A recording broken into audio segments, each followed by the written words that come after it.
Good morning students, welcome once again in Club International Online Classes. In the previous video lecture we have done two models which are showing you structure of the atom with the help of the electron and proton structure, electron and proton arrangements. Thomson model and Rutherford model. Thompson model जो दिया गया था वो firstly proposed किया गया था by the J Thomson और उसके अंदर उन्होंने जो अरेंजमेंट दिया था इलेक्ट्रॉन्स और प्रोटॉन्स का वो कुछ ही टाइम के बाद रदरफोर्ड मॉडल के द्वारा डिस्कार्ड कर दिया गया। क्यों किया गया इसके लिए अपन ने पिछली वीडियो लेक्चर में देखा था कि जो गोल्ड फॉइल का एक्सपेरिमेंट रदरफोर्ड ने दिया था उस गोल्ड फॉइल एक्सपेरिमेंट ने 3 ऑब्जर्वेशन जो उन्होंने देखे उन 3 ऑब्जर्वेशंस ने थॉमसन मॉडल को बिल्कुल रिजेक्ट कर दिया।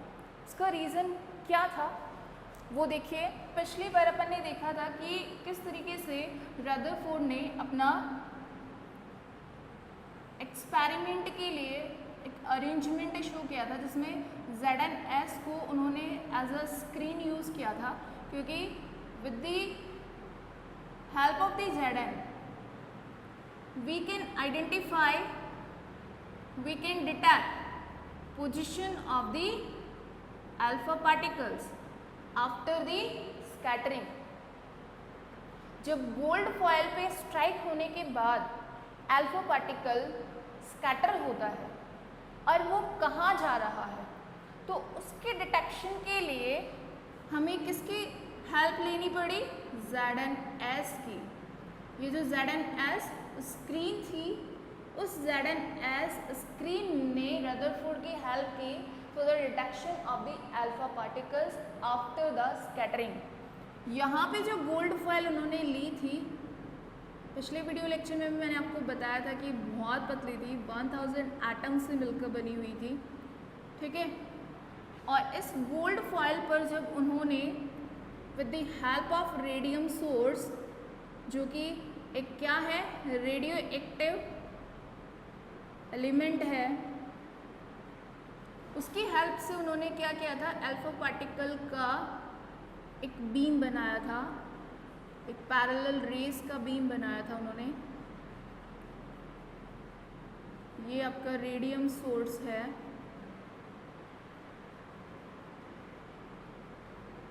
इसमें से जब उन्होंने पैरेलल बीम क्रिएट किया था, ठीक है, तो उन्होंने ऑब्जर्वेशंस क्या देखे थे, मोस्ट ऑफ द रेज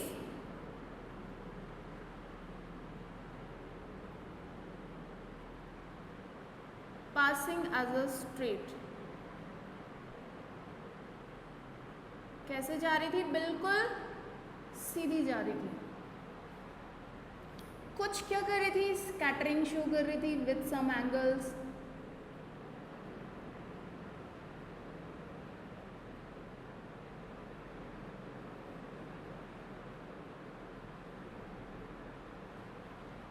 और आउट ऑफ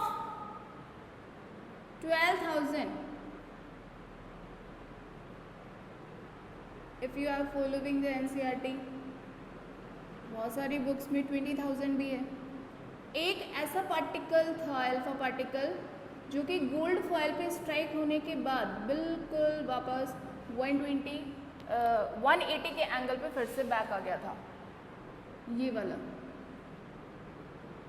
180 एंगल पे फिर से ये वापस से आ गया अपोजिट डायरेक्शन में, जहाँ पे जैसे स्ट्राइक हुआ वापस से बैक, ठीक है।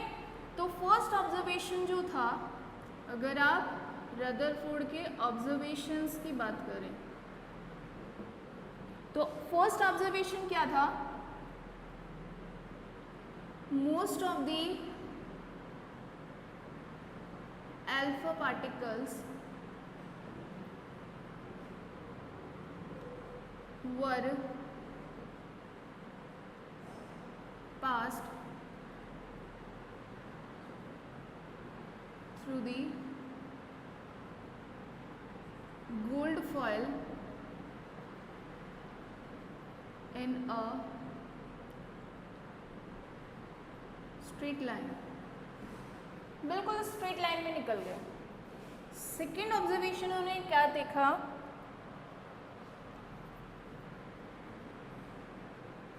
few alpha particles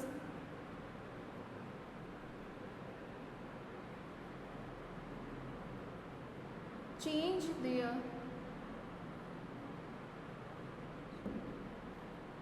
path with some angles,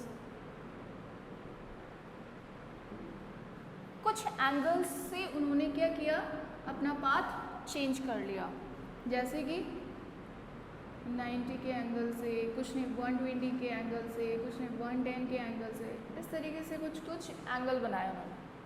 and third one, out of 12,000 particles, one particle came back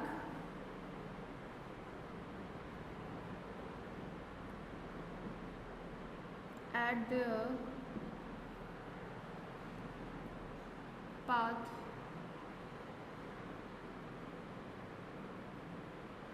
at a 180 angle. ठीक है, 180 एंगल पे सेम पाथ पर वो वापस से आ गया बैक। ये 3 ऑब्जर्वेशंस रदरफोर्ड ने कंक्लूड किए। देखिए, इनके पीछे की जो थ्योरी उन्होंने बताई, कंक्लूजन जो उन्होंने निकाला एटम स्ट्रक्चर के बारे में, वो ये था कि most of the particles, because we are considering alpha particles as a +2 unit positive charged and 4 mu mass, यानी just like the helium particles, positively charged helium particles। ठीक है, हीलियम पार्टिकल के जैसे अपन उनको कंसिडर कर रहे हैं, जिसके ऊपर +2 यूनिट पॉजिटिव चार्ज एग्जिस्ट कर रहा है। तो अगर थॉमसन मॉडल को, भाई अपन बोल रहे हैं कि रदरफोर्ड मॉडल को देने के बाद थॉमसन मॉडल को डिस्कार्ड कर दिया गया। वाई? क्योंकि अगर अपन रिमेम्बराइज करें कि थॉमसन मॉडल ने कहा क्या था, थॉमसन मॉडल ने कहा था कि एटम जो बना होता है वो पूरा का पूरा वो पॉजिटिवली स्फीयर से बना होता है। तो अगर ऐसा है कि पॉजिटिव स्फीयर से बना हुआ है, तो सारे के सारे जो अल्फा पार्टिकल्स आ रहे हैं, because they also have the positive charge, वापस से मैक्सिमम अल्फा पार्टिकल्स को वापस से आ जाना चाहिए था, because positive positive will repel, एक दूसरे के साथ क्या करेंगे, रिपल्शन शो करेंगे। तो सारे के सारे पार्टिकल्स, मोस्ट ऑफ दी, क्योंकि कुछ कुछ जगह पे जहाँ जहाँ इलेक्ट्रॉन होगा, मे बी पॉसिबिलिटी कि वहाँ से अल्फा पार्टिकल क्या हो सके, पास हो सके, क्योंकि उसके चारों तरफ थोड़ा नेगेटिव स्फीयर जो बन जाएगा, उस नेगेटिव स्फीयर से वो पास हो सकता था पॉजिटिव पार्टिकल, लेकिन ऐसा नहीं हुआ। हुआ क्या कि most of the particles are passing through the gold foil in a straight line. तो उससे पता चलता था कि एटम का जो मोस्ट एरिया होता है वो क्या होता है, बिल्कुल खोखला होता है, होलो होता है। ठीक है, यानी खाली होता है, वहाँ पर पॉजिटिव स्फीयर नहीं पाया जाता, वहाँ पर पॉजिटिव चार्ज नहीं पाया जाता। तो थॉमसन मॉडल को डिस्कार्ड करने के लिए यही चीज़ काफ़ी थी कि उन्होंने जो पॉजिटिव स्फीयर से बना हुआ एटम बताया था वो होता ही नहीं है, पॉजिटिव स्फीयर उसके अंदर एग्जिस्ट ही नहीं करता, होलो होता है। तो उन्होंने क्या बताया कि जो एटम की स्ट्रक्चर है वो कुछ इस तरीके से होती है, जिसमें पूरे का पूरा जो स्फीयर बना हुआ होता है उसका, उस पर कोई पॉजिटिव चार्ज नहीं होता है, और हम उसको क्या मान सकते हैं, होलो मान सकते हैं, because most of the alpha particles are not facing the deviation, कोई डेविएशन उनके अंदर नहीं आ रहा है, कोई उनके पाथ में कोई चेंजेस उनको दिखाई नहीं दे रहा था। फिर उन्होंने कहा कि जो सेकेंड उन्होंने ऑब्जर्वेशन देखा कि कुछ पार्टिकल्स सेंटर के आसपास जाने के बाद डेविएशन शो कर रहे थे। डेविएशन मीन्स एंगल्स बना रहे थे या अपने पाथ से चेंज हो चुके थे। तो उन्होंने कहा कि हो सकता है कि वहाँ पर उसके सेंटर पे क्या रहा हो, पॉजिटिव चार्ज रहा हो, और वो पॉजिटिव चार्ज जब अल्फा पार्टिकल्स के, देखिए ये रदरफोर्ड मॉडल का स्ट्रक्चर बन जाएगा जो मैं आपको बना रही हूँ कि जब आप ये तो आपको समझ में आएगा, इसको इरेज कर देती हूँ मैं।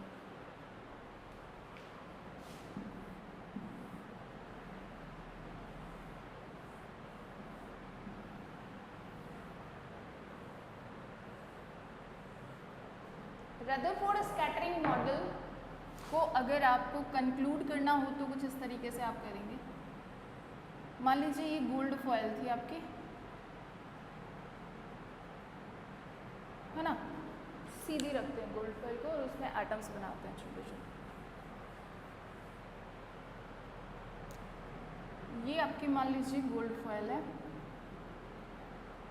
राइट, और इसमें छोटे छोटे गोल्ड के एटम्स हैं।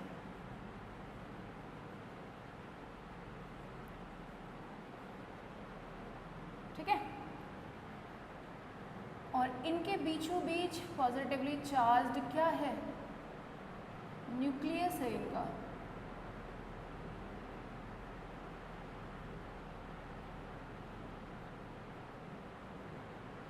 राइट,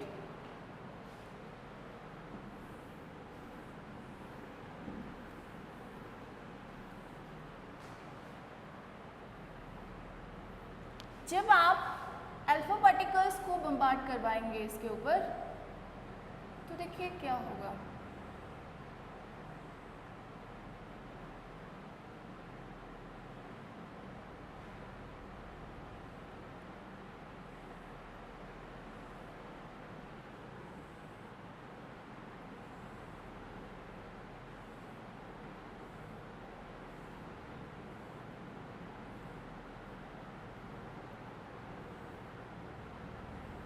राइट, इस तरीके से कुछ होगा। देखिए ये सीधा चला जाएगा क्योंकि कोई रिपल्शन ही नहीं मिल रहा है इसको, ये सीधा चला जाएगा। ये थोड़ा सा रिपेल हो जाएगा क्योंकि ये इस वाले न्यूक्लियस से क्या हो रहा है, पास से होके गुजर रहा है। ये सीधा चला जाएगा, ये थोड़ा रिपेल हो जाएगा because it is passing nearer to the nucleus. ठीक है, ये सीधा गुजर जाएगा, ये रिपेल हो जाएगा। ये देखिए ये न्यूक्लियस पे आ रहा है, बिल्कुल न्यूक्लियस से कोलाइड हो रहा है, तो ये जिस पाथ से आया था उसी पाथ से वापस चला जाएगा। बेसिकली आप क्या मान सकते हैं, देखिए कंक्लूजन्स की अगर बात करें कि रदरफोर्ड ने बाय द ऑब्जर्वेशंस क्या कंक्लूजन निकाला, तो एटम की कुछ इस तरीके की स्ट्रक्चर उन्होंने बताई कि मोस्ट ऑफ दी, पहला जो कंक्लूजन था वो ये था, ऑब्जर्वेशंस भी 3 थे और ऑब्जर्वेशन से जो उन्होंने कंक्लूजन निकाले, जो रिजल्ट्स दिए वो भी 3 थे। तो उन्होंने क्या कहा कि जो एटम की स्ट्रक्चर होती है वो मोस्ट ऑफ दी, फर्स्ट क्या होता है, फर्स्ट ऑब्जर्वेशन के बाद उन्होंने ये स्टेट किया as a result, as a conclusion कि most part of the atom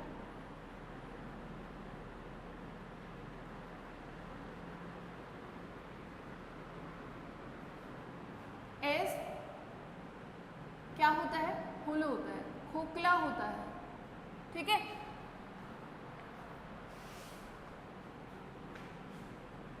because most of particles are passing through it। देखिए सीधा निकल जाएगा, सीधा निकल जाएगा।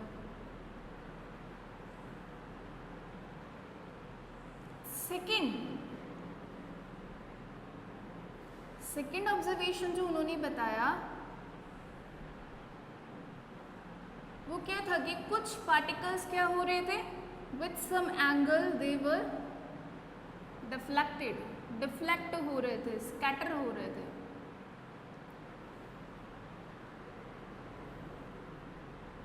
ये देखिए, ठीक है, तो most of the alpha particle जो थे वो सीधे निकल रहे थे because we are considering atom as a hollow.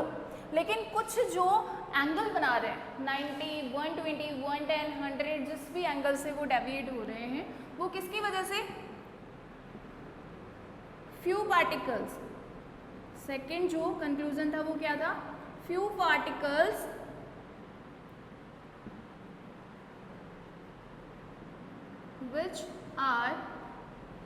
which were deflected at an angle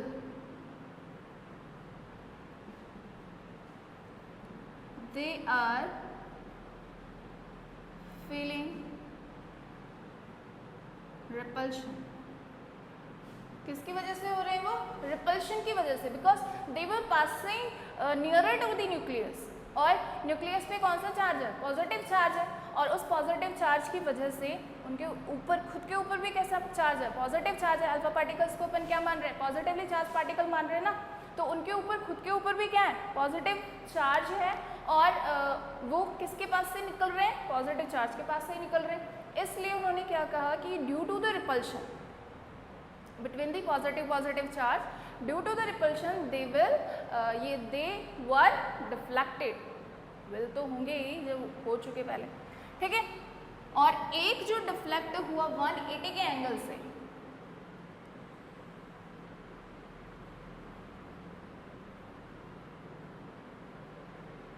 उसका कंक्लूजन उन्होंने क्या निकाला, third conclusion, 1 alpha particle out of 12,000 came back because, क्यों ऐसा हुआ, because it collided directly with nucleus, nucleus के बिल्कुल centre में जाकर वो क्या हुआ, कोलाइड हुआ, टकराया, और जिसकी वजह से उसके ऊपर क्या आया, मैक्सिमम रिपल्शन, और उस मैक्सिमम रिपल्शन की वजह से वो डेविएट होने की बजाय अपने पाथ पर ही वापस आ गया, यानी same path with the 180 angle it were deflected.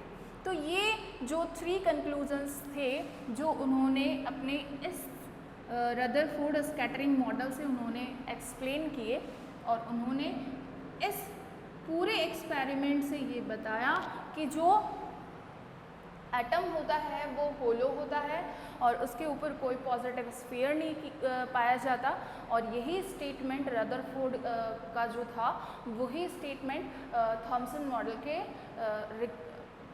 Discard के लिए रिस्पॉन्सिबल हुआ, या उसको ख़त्म कर दिया गया, थॉमसन मॉडल के उस स्फीयर मॉडल को ख़त्म कर दिया गया जो कि पॉजिटिव स्फीयर को स्टेट करता था। तो इस स्टेटमेंट की वजह से थॉमसन मॉडल को रिजेक्ट किया गया कि जो स्फीयर होता है वो पॉजिटिवली चार्ज्ड नहीं होता, जो पॉजिटिव चार्ज होता है एटम में वो सिर्फ और सिर्फ सेंटर पे, वो भी बहुत छोटी सी जगह पे क्या करता है, एग्जिस्ट करता है, ठीक है। और जो ये एग्जिस्टेंस उन्होंने बताया एट द सेंटर, कि पॉजिटिव चार्ज जो होता है वो एट द सेंटर एग्जिस्ट करता है, और उस सेंटर को जो कि पॉजिटिवली चार्ज जो होता है उस सेंटर को उन्होंने क्या नाम दिया, न्यूक्लियस।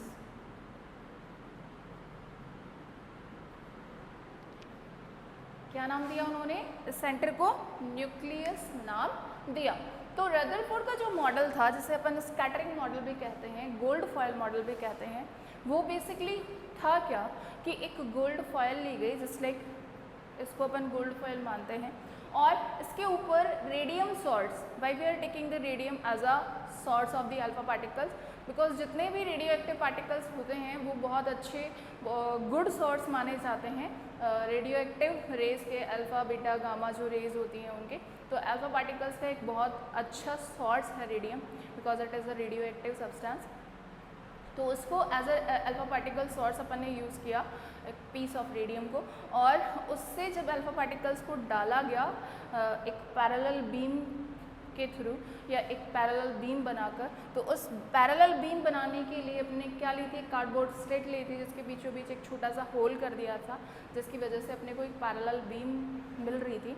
तो जैसे ही आप लाइट रेडियो एक्टिव सब्सटेंस को as a alpha particle source use करके गोल्ड फॉइल पे डालते हैं, तो जितने भी पार्टिकल्स होते हैं, because we are considering according to the Rutherford कि एटम इज़ अ होलो, है ना। तो इसके ऊपर जब आप डालेंगे पार्टिकल्स को, अल्फा पार्टिकल्स को, तो मोस्ट ऑफ दी जो अल्फा पार्टिकल्स होंगे वो स्ट्रेट पाथ के अंदर पास हो जाएंगे इस गोल्ड फॉइल से, और कुछ जो होंगे वो डिफ्लेक्ट होंगे बाय सम एंगल्स।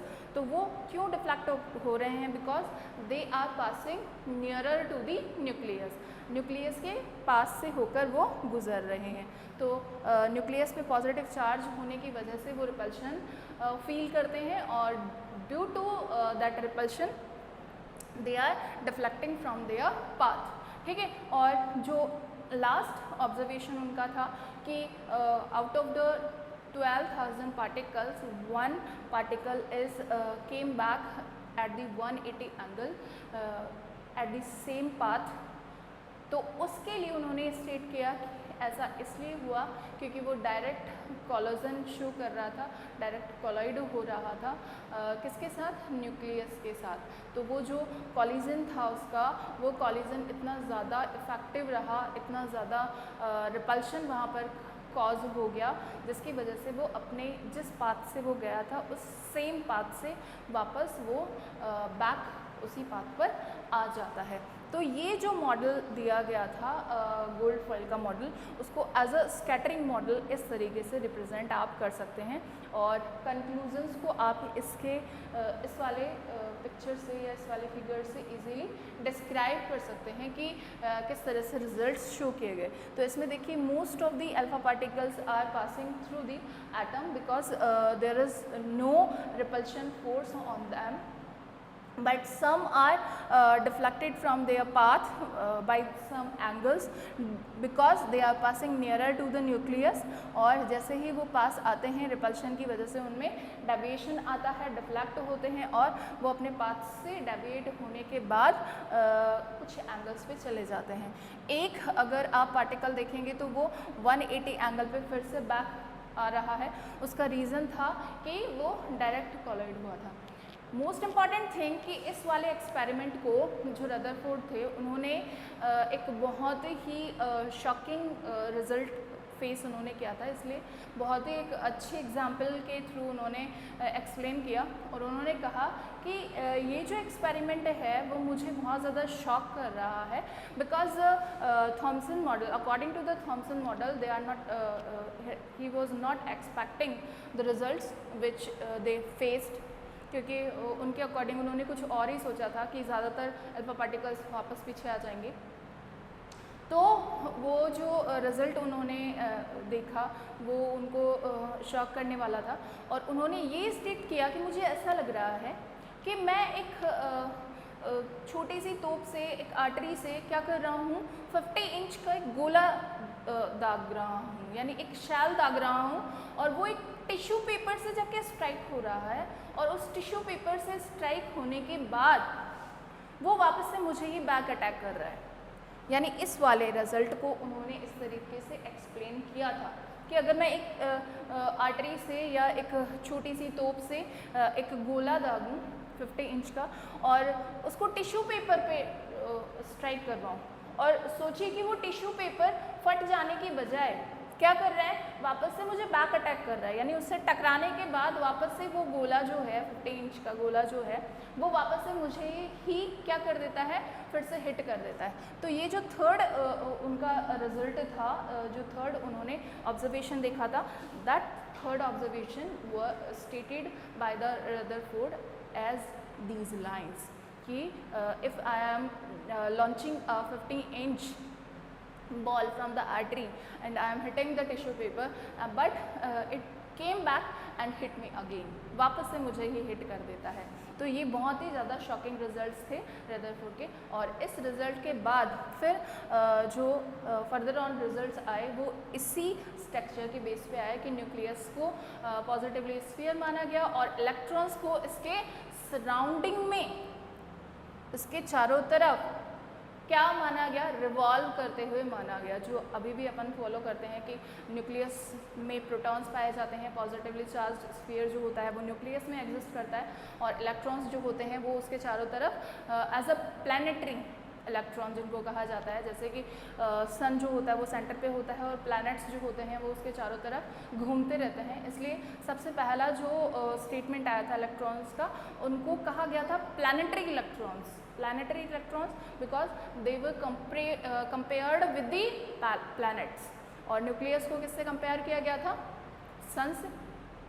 तो उन्होंने जो फर्दर ऑन जो डिस्कवरीज आई नील्स बोर की, वो इसी को स्टेट करता है या इसी को फेवर करता है कि हाँ, पॉजिटिव चार्ज जो होता है वो न्यूक्लियस पे एग्जिस्ट करता है और जो इलेक्ट्रॉन्स होते हैं वो उसके सराउंडिंग में होते हैं। लेकिन रदरफोर्ड का भी एक ड्रॉबैक रह गया कि उन्होंने जब ये एक्सपेरिमेंट शो किया और ये स्टेट किया कि इलेक्ट्रॉन्स जो होते हैं वो न्यूक्लियस के चारों तरफ होते हैं और जो पॉजिटिव स्फीयर होता है वो उसके न्यूक्लियस पे एग्जिस्ट करता है, या पॉजिटिव जितना भी चार्ज होता है वो उसके न्यूक्लियस पे एग्जिस्ट करता है। तो क्वेश्चन ये अराइज हुआ कि कोई भी चीज़, किसी भी चीज़ को अगर आप मूवमेंट में रखना चाहते हैं तो या तो उसको एनर्जी देनी पड़ेगी, किसी भी चीज़ को अगर आप मूव करवाना चाहते हैं तो उसको किसी ना किसी वे से आपको एनर्जी देनी पड़ेगी। जैसे कि आप कार ड्राइव कर रहे हो तो भी आपको फ्यूल तो डलवाना ही पड़ेगा। अगर आप खुद वर्क करना चाहते हो, बहुत ज़्यादा वर्क करना चाहते हो, तो आपको फूड भी लेना पड़ेगा।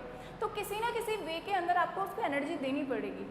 तो इलेक्ट्रॉन्स की जब बात आती है तो उनके पास ऐसा कोई वे नहीं है कि उनके पास एनर्जी प्रोवाइडिंग कोई वे हो जो उनको एनर्जी देता रहता है और उस एनर्जी की वजह से वो उसके चारों तरफ रिवॉल्व करते रहते हैं। तो जब उन्होंने ये स्टेटमेंट दिया कि nucleus is present at the centre of an atom, it is positive sphere and electrons will revolve around the nucleus, घूमते रहेंगे। तो ये आर्ग्यूमेंट आया या ये इशू आ गया कि अगर इलेक्ट्रॉन्स न्यूक्लियस के चारों तरफ घूमते रहते हैं तो एक कंडीशन ऐसी आनी चाहिए कि इलेक्ट्रॉन्स के पास जितनी भी एनर्जी है वो सारी की सारी ख़त्म हो जाएगी, होगी ही। अगर सोर्स नहीं है एनर्जी का तो ड्रॉबैक क्या थी रदरफोर्ड की कि ये न्यूक्लियस है, मान लीजिए यहाँ पर इलेक्ट्रॉन है तो ये रिवॉल्व करता रहेगा, ठीक है।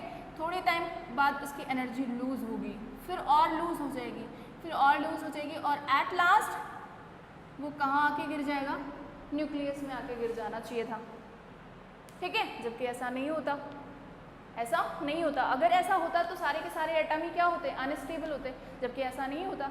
तो इसको वो एक्सप्लेन नहीं कर पाए थे, कौन, रदरफोर्ड। स्टेबिलिटी, एटम की स्टेबिलिटी को वो क्या नहीं कर पाए, एक्सप्लेन नहीं कर पाए कि इलेक्ट्रॉन जो रिवॉल्व कर रहा है वो कुछ ना कुछ एनर्जी अमिट तो करेगा ही। भाई आप रन कर रहे हो तो थोड़ी देर बाद में आपकी जो ब्रीथिंग पावर है वो एक्सटेंड हो जाती है, आप बहुत देर तक सांस लेने लग जाते हो, थोड़ी देर में आप एग्जॉस्टेड फील करते हो, टायर्ड फील करते हो। उसका रीज़न क्या है, एनर्जी लूज़, आपने एनर्जी लूज़ करी है, एनर्जी लॉस हो रहा है आपका। तो वैसे ही इलेक्ट्रॉन को भी एनर्जी लॉस करना चाहिए था, कुछ एनर्जी अमिट करनी चाहिए थी और ऐसी एनर्जी अमिशन के थ्रू वो एट लास्ट कहाँ पर डंप हो जाना चाहिए था, न्यूक्लियस में आकर डंप हो जाना चाहिए था। तो इस चीज़ को वो एक्सप्लेन नहीं कर पाए थे। So this is the drawback of the Rutherford. इसको किस तरीके से फिर नेक्स्ट अरेंजमेंट में किस तरीके से एक्सप्लेन किया गया, किस तरीके से एटम को स्टेबल मैनर के अंदर माना गया, वो अपन नेक्स्ट वीडियो में देखेंगे। तो आज के लिए इतना ही। Thank you and have a nice day.